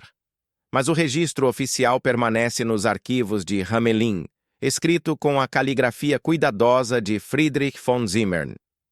Décadas mais tarde, historiadores encontrarão essa entrada e se perguntarão se foi literal ou metafórica, se documenta eventos reais ou representa algum tipo de alegoria moral elaborada. A verdade, como sempre, é mais estranha que qualquer ficção. Séculos se passam. E você observa como a lenda se transforma, evolui e se espalha pelo mundo como sementes carregadas pelo vento. A história original de Hamelin torna-se um molde que cada cultura adapta às suas próprias necessidades, medos e compreensões. Na França medieval, a história se transforma em Le Joueur de Flûte de Hamelin, mas aqui o flautista é um enviado divino punindo a ganância dos burgueses. Os franceses, sempre sensíveis às questões de classe social, enfatizam como os comerciantes ricos traíram não apenas o músico, mas toda a ordem natural da sociedade. As crianças se tornam símbolos da pureza corrompida pelo materialismo adulto. Na Inglaterra, os bardos transformam a narrativa em The Pied Piper, focando no elemento de justiça poética. Aqui, o flautista frequentemente retorna anos depois para cobrar outros tipos de dívidas de outras cidades gananciosas. É uma história de advertência sobre a importância de honrar contratos e tratar estranhos com respeito, valores fundamentais numa sociedade mercantil em expansão. É fascinante como cada adaptação revela as ansiedades particulares de sua cultura de origem. Antropólogos modernos reconhecem que lendas populares funcionam como mapas psicológicos coletivos, revelando o que uma sociedade mais teme e mais valoriza. A persistência da história do flautista, através de tantas culturas diferentes, sugere que ela toca em medos fundamentais universais. Na Itália renascentista, a história ganha tons mais sofisticados. Artistas como Botticelli criam pinturas onde o flautista é representado como uma figura quase angélica, e as crianças dançam em direção a jardins paradisíacos que lembram as visões de Dante.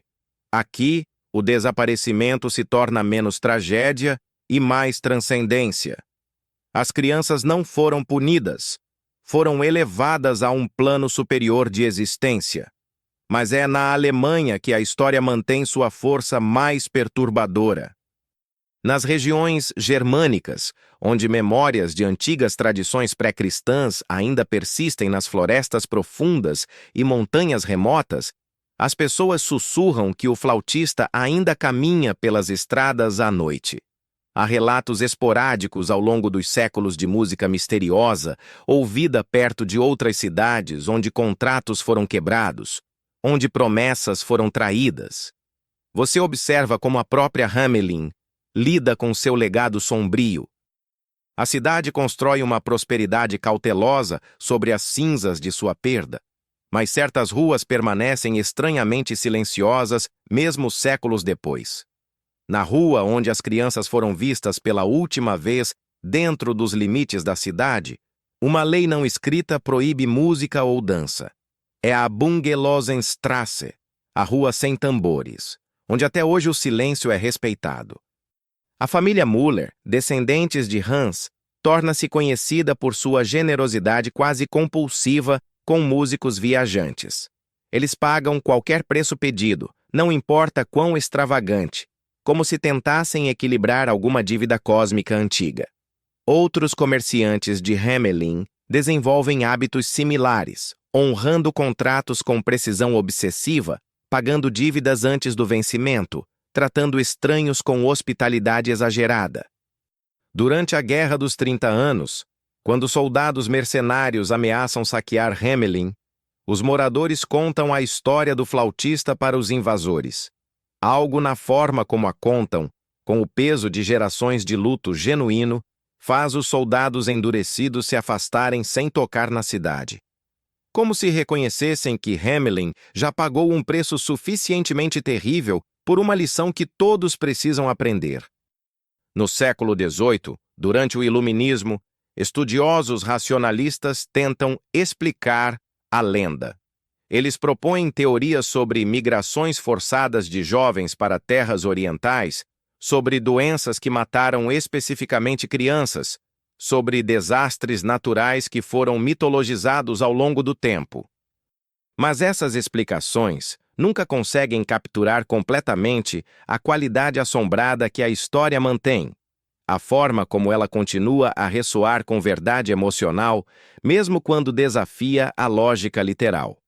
Durante as guerras napoleônicas, soldados franceses acampados perto de Hamelin relatam sonhos coletivos sobre música de flauta e crianças dançando. Alguns desertam, alegando que não conseguem suportar os sons que ouvem à noite. Oficiais racionais documentam esses eventos como casos de histeria coletiva, mas privadamente muitos admitem ter ouvido algo. A história se espalha além da Europa. Colonos alemães levam a lenda para as Américas, onde ela se mescla com tradições nativas americanas sobre espíritos musicais que vivem nas montanhas. Na Austrália, convicts alemães sussurram versões da história que se adaptam à paisagem alienígena, onde o flautista conduz crianças não para montanhas familiares, mas para o Outback infinito, onde aborígenes falam sobre o tempo do sonho. Na Rússia, a história se torna parte do folclore sobre Koschei e outros seres sobrenaturais que roubam almas através de música. Dostoiévski menciona uma versão da lenda em seus cadernos, especulando sobre como ela representa o preço que a humanidade paga por escolher o ouro sobre a honra, o material sobre o espiritual. Cada adaptação adiciona camadas, mas o núcleo emocional permanece constante. Há consequências para quebrar promessas. Há poderes no mundo que não podem ser comprados ou controlados. E, às vezes, as coisas mais preciosas só são reconhecidas depois de perdidas. No século XX, a lenda de Hamelin encontra nova vida numa era que simultaneamente abraça e rejeita o sobrenatural. Você observa como psicólogos, antropólogos e historiadores modernos se debruçam sobre a história com ferramentas científicas, tentando dissecar um mistério que pode resistir à análise racional por sua própria natureza. Sigmund Freud escreve uma breve análise da lenda em 1912, interpretando-a como uma manifestação do complexo de culpa coletiva relacionado ao abandono simbólico da infância. Para ele, as crianças representam a inocência que a sociedade capitalista emergente teve que sacrificar em nome do progresso material. O flautista torna-se uma figura paterna punitiva que cobra o preço psicológico dessa traição fundamental. Carl Jung oferece uma perspectiva diferente, vendo a história como um exemplo poderoso de arquétipos universais em ação.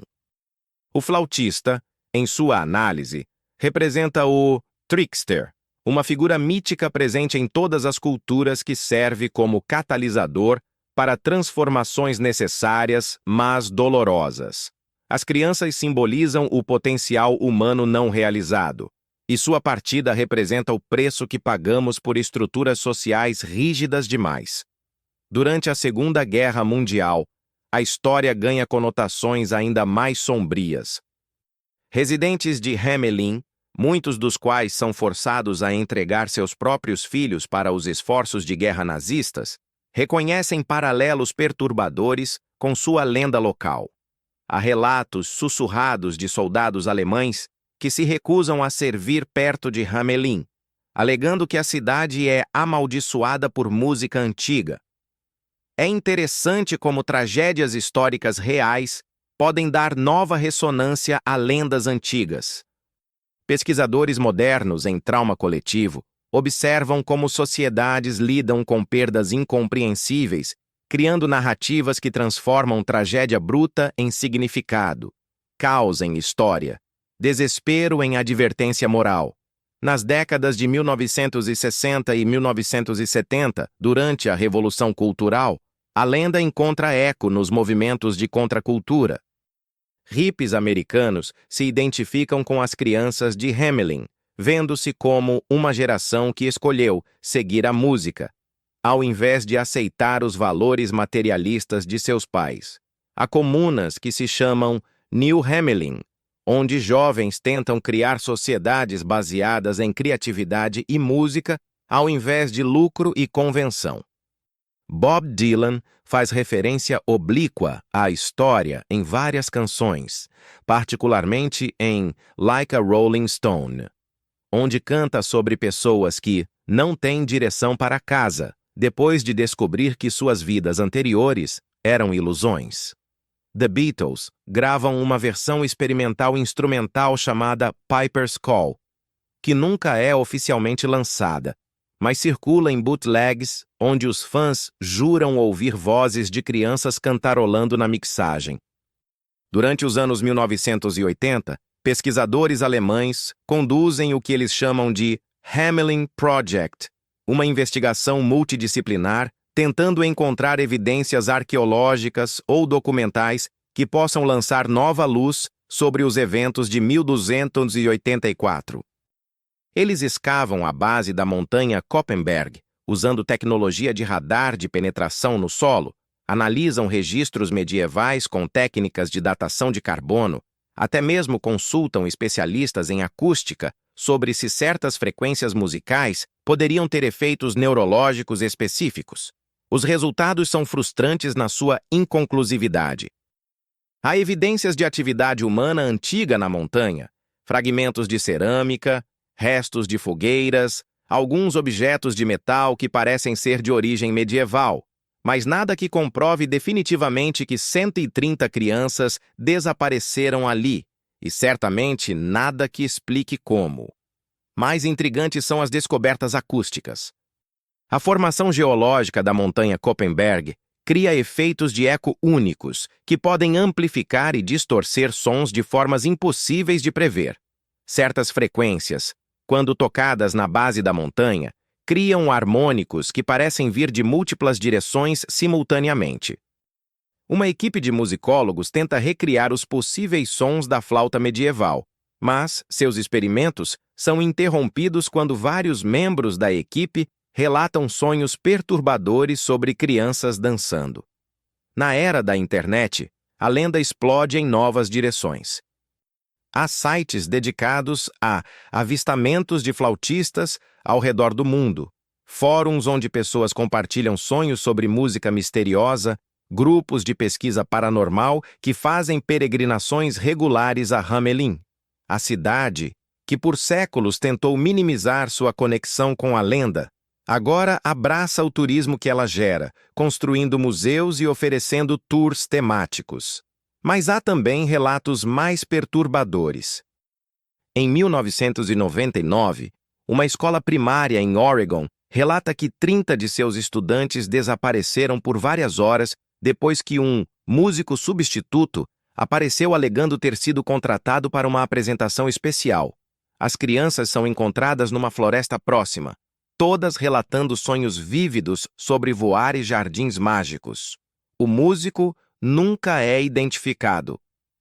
Em 2003, um orfanato na Romênia perde temporariamente 40 crianças que seguem um homem tocando algo que testemunhas descrevem como música que faz o ar brilhar.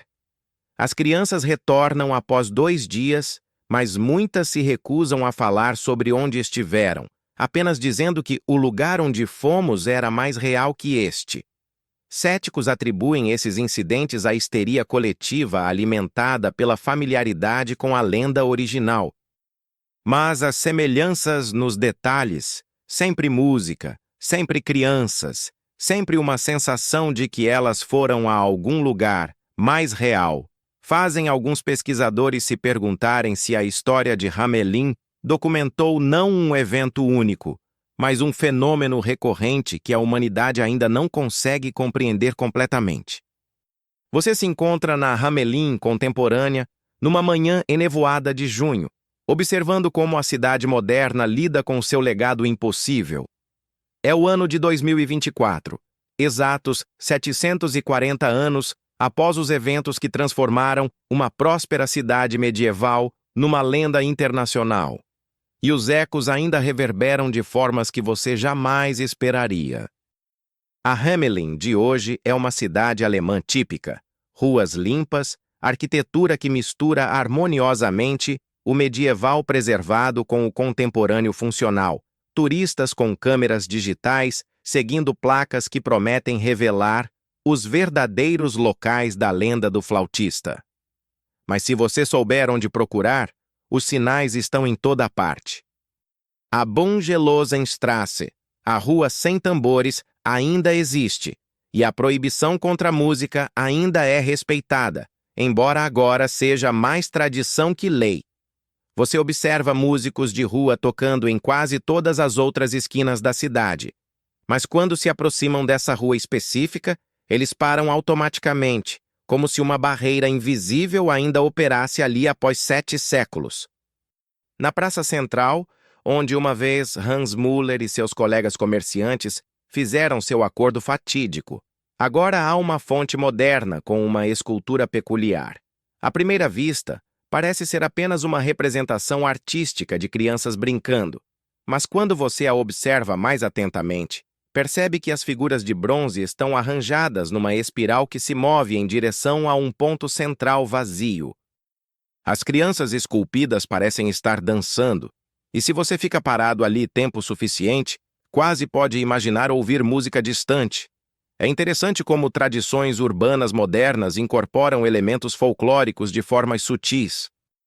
Sociologistas urbanos observaram que cidades com lendas poderosas desenvolvem rituais inconscientes que perpetuam a memória coletiva, rotas de tráfego que evitam certas áreas, estabelecimentos comerciais que fecham em datas específicas, festivais anuais que ostensivamente celebram outras coisas, mas na verdade servem como exorcismos coletivos. O Museu do Flautista é uma atração turística moderna, mas você fica surpreso com a seriedade acadêmica de suas exposições. Em vez de simplesmente capitalizar sobre o aspecto folclórico da lenda, o museu apresenta um estudo genuinamente profundo sobre o fenômeno cultural que a história de Hamelin representa. Há sessões sobre tradições musicais xamânicas, análises psicológicas sobre histeria coletiva, até mesmo especulações científicas sobre fenômenos acústicos anômalos. Mas é na seção dos relatos contemporâneos que você encontra os detalhes mais inquietantes. Um livro de registro permite que visitantes compartilhem suas próprias experiências relacionadas à lenda. A maioria das entradas são típicas, turistas relatando sentimentos estranhos na montanha Koppenberg, crianças locais alegando ter ouvido música em sonhos. Mas, ocasionalmente, você encontra relatos que fazem sua pele se arrepiar. Uma entrada de 2019, escrita em inglês cuidadoso por alguém identificado apenas como Sarah M., Toronto. Minha filha de 6 anos desenhou o flautista com detalhes impossíveis 3 semanas antes de visitarmos Hamelin. Quando chegamos, ela disse que reconhecia tudo e me levou diretamente à montanha.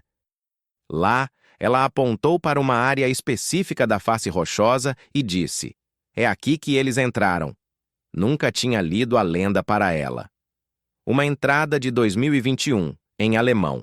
Sou músico profissional e vim aqui como pesquisa para uma composição. Trouxe uma flauta réplica medieval e comecei a tocar na praça central. Dentro de minutos, várias crianças se reuniram e começaram a se mover de forma estranha. Pare imediatamente. Algumas delas pareciam decepcionadas, como se eu tivesse interrompido algo importante. Você sai do museu com uma sensação de desconforto e se dirige à montanha Koppenberg. A trilha até a base é bem mantida agora, com placas informativas que explicam a geologia local e a flora nativa. Mas quando você alcança o ponto onde, segundo a lenda, a montanha se abriu para receber as crianças, há uma qualidade no ar que é impossível descrever cientificamente. Não é apenas silêncio, é uma densidade de silêncio, como se o som fosse absorvido antes mesmo de ser produzido. Você tenta assobiar uma melodia simples e descobre que o som parece morrer a poucos metros de sua boca. Outros visitantes parecem sentir a mesma coisa. Conversas espontaneamente se reduzem a sussurros. Crianças param de correr e começam a caminhar cuidadosamente. Há um pequeno memorial aqui agora, não oficial, mas criado espontaneamente por visitantes ao longo dos anos. Flores frescas são deixadas regularmente, pequenos brinquedos, instrumentos musicais em miniatura. Uma placa simples diz apenas: "Em memória das 130 crianças de Hamelin que escolheram voar." Você nota que mesmo essa formulação, "escolheram voar", evita completamente questões sobre o que realmente aconteceu. É como se, depois de 740 anos, a cidade tivesse finalmente feito as pazes com o mistério, aceitando que algumas coisas não precisam ser explicadas para serem lembradas. Conforme o sol se põe sobre Hamelin, você observa famílias modernas caminhando pelas ruas medievais, crianças brincando com smartphones enquanto passam por locais onde, há séculos, outras crianças ouviram música que mudou seus destinos para sempre. A vida continua, como sempre continua, mas os ecos permanecem. E em algum lugar, talvez, em dimensões que nossa física ainda não pode medir, 130 crianças ainda dançam nos jardins impossíveis onde a música nunca para. Você se encontra novamente na praça central de Hamelin numa noite de junho de 2024, exatamente 740 anos após os eventos que transformaram esta cidade numa lenda imortal. O ar noturno carrega uma qualidade especial. Não apenas a frescura típica do verão alemão, mas algo mais sutil, como se camadas invisíveis de história estivessem se sobrepondo ao momento presente. A cidade moderna dorme ao seu redor, mas você sente que não está sozinho. Não no sentido literal. Não há figuras sombrias ou presenças sobrenaturais óbvias. É mais uma sensação de densidade temporal, como se todos os momentos significativos que já aconteceram neste local estivessem de alguma forma ainda acontecendo, em frequências ligeiramente diferentes da realidade atual. Você pensa nas camadas de significado que se acumularam aqui ao longo dos séculos. A Hamelin de 1284, próspera e confiante até ser humilhada pela própria ganância. A Hamelin dos séculos seguintes, assombrada por luto e remorso, aprendendo lentamente a honrar promessas e valorizar o que realmente importa. A Hamelin moderna, que transformou sua tragédia numa fonte de sabedoria coletiva, um lembrete permanente de que nem tudo no universo pode ser comprado, vendido ou controlado. A lenda do flautista de Hamelin persiste não porque é uma história sobrenatural convincente, embora seja, mas porque fala a verdades fundamentais sobre a condição humana que transcendem épocas e culturas. É uma história sobre as consequências de quebrar promessas, sobre o valor real das coisas preciosas, sobre o preço que pagamos quando escolhemos o material sobre o espiritual.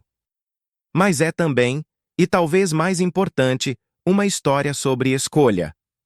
As crianças de Hamelin não foram simplesmente vítimas. Elas fizeram uma escolha consciente entre dois mundos, dois modos de existência. Um mundo onde seriam forçadas a crescer em estruturas rígidas que valorizam conformidade sobre criatividade, lucro sobre alegria, realismo sobre sonhos. E outro mundo onde poderiam permanecer verdadeiras para sua natureza essencial, onde a música cria jardins e pensamentos se tornam flores. É interessante como essa escolha continua relevante hoje. Em nosso mundo moderno de tecnologia e materialismo extremo, muitas pessoas, não apenas crianças, se sentem desconectadas de algo fundamental, algo que suas almas reconhecem como necessário, mas que a sociedade rotula como imprático ou infantil. A música do flautista representa esse chamado persistente para uma forma mais autêntica de existir. Você caminha pelas ruas silenciosas, passando pela Bungelosenstrasse, onde a música ainda é respeitosamente evitada, pela igreja onde Padre Wilhelm uma vez tentou abençoar um acordo que se revelaria amaldiçoado, pelas casas onde famílias acordaram para descobrir que seus filhos haviam escolhido um destino impossível de seguir. Na base da montanha, Koppenberg, você para novamente. O memorial improvisado brilha suavemente na luz da lua.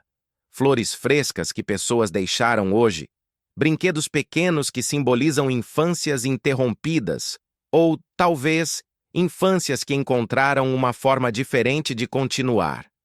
Há uma placa nova que você não havia notado antes, obviamente adicionada recentemente.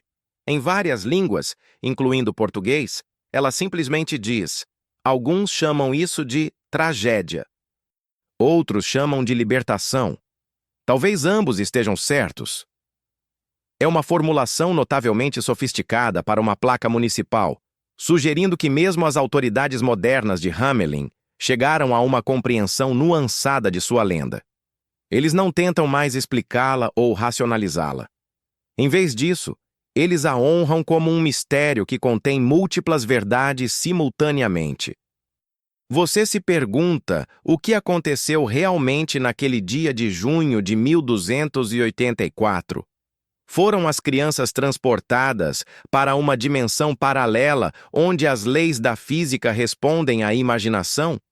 Foram elas vítimas de algum fenômeno natural que a ciência medieval não podia compreender? Ou a história toda é uma metáfora elaborada para algo mais sutil? O momento em que uma comunidade perdeu sua inocência coletiva e teve que aprender a viver com as consequências? Talvez a resposta seja sim. Sim para todas essas possibilidades, porque grandes lendas funcionam em múltiplos níveis simultaneamente. Elas são literalmente verdadeiras, metaforicamente verdadeiras, psicologicamente verdadeiras, espiritualmente verdadeiras. A realidade é mais fluida e complexa do que nossas categorizações científicas sugerem. O que você sabe com certeza é que a história continua viva porque continua relevante. Em qualquer época onde promessas são quebradas por conveniência, onde valores materiais superam valores humanos, onde a criatividade e a imaginação são sacrificadas no altar da praticidade, a música do flautista ainda ecoa. E talvez isso seja o mais importante de tudo. Não se as crianças realmente voaram para jardins mágicos, Mas se ainda escolheríamos voar se tivéssemos a chance, não se a montanha realmente se abriu, mas se ainda reconhecemos a diferença entre um mundo que nutre a alma e um mundo que apenas alimenta o corpo. A lenda de Hamelin nos pergunta: que tipo de mundo queremos criar? Um onde crianças crescem sabendo que algumas coisas são mais importantes que ouro? Ou um onde elas aprendem que tudo tem um preço e o preço mais baixo sempre vence? A resposta ecoa através dos séculos, tão clara e pura quanto a música de uma flauta mágica. Alguns tesouros não podem ser comprados, algumas promessas são sagradas, e algumas escolhas, uma vez feitas, ressoam através de gerações. E assim, enquanto a noite abraça Hamelin com seus braços suaves e estrelados, nossa jornada através dos corredores do tempo chega ao seu fim. Mas não realmente ao fim, porque histórias como esta nunca terminam completamente. Elas apenas se transformam, como melodias que ecoam muito depois que o último acorde foi tocado. Você pode sentir a mudança no ar agora. Uma suavidade que se infiltra nos seus ombros tensos, relaxando músculos que você nem percebeu que estavam contraídos. A música do flautista se desvanece gradualmente em sussurros distantes, deixando apenas o som gentil do vento noturno através das folhas antigas, o murmúrio reconfortante de um riacho que flui eternamente em direção ao mar. As imagens vívidas da nossa jornada começam a se dissolver nas bordas, como aquarelas tocadas por gotas de chuva suave. A Hamelin medieval com suas ruas de pedra. A procissão mágica de crianças dançantes. A montanha que se abriu como uma flor impossível. Tudo isso se transforma gradualmente em memórias douradas que você pode guardar no coração como tesouros preciosos. Há uma lição profunda e reconfortante nesta história antiga, não acham? Que mesmo em um mundo onde promessas podem ser quebradas e corações podem ser partidos, ainda existem forças que defendem a justiça. Ainda há música que pode tocar as cordas mais profundas da alma humana. Ainda há lugares onde a imaginação e a realidade dançam juntas numa harmonia perfeita. E talvez isso seja tudo que precisamos saber enquanto nos preparamos para entregar nossos corpos cansados ao abraço suave do sono, que em algum lugar, talvez em dimensões que nossos olhos não podem ver, mas nossos corações reconhecem, ainda há jardins onde a música cria flores, ainda há crianças que nunca perderam sua capacidade de voar, ainda há flautas que tocam melodias de esperança através das noites mais escuras. Então fechem os olhos agora, meus queridos companheiros de jornada. Deixem que a escuridão reconfortante os envolva como um cobertor macio tecido com estrelas. Respirem profundamente o ar perfumado com lavanda e promessas de sonhos doces. E saibam que, não importa o que o mundo desperto possa trazer, sempre haverá música para aqueles que sabem escutar. Sempre haverá magia para aqueles que sabem acreditar. Obrigado por caminharem comigo através desta noite de mistérios e maravilhas. Que seus sonhos sejam povoados por melodias suaves e crianças que dançam em jardins impossíveis. Que acordem amanhã com corações um pouco mais leves, almas um pouco mais abertas para as possibilidades infinitas que cada novo dia oferece. E se, em algum momento da noite, vocês ouvirem música distante carregada pelo vento, não tenham medo. É apenas o eco eterno da lenda de Hamelin, lembrando-nos suavemente de que nem todos os tesouros podem ser medidos em ouro, e nem todas as histórias precisam de finais para serem perfeitamente completas. Durmam bem, queridos ouvintes. Durmam em paz. Fim do script. Bons sonhos.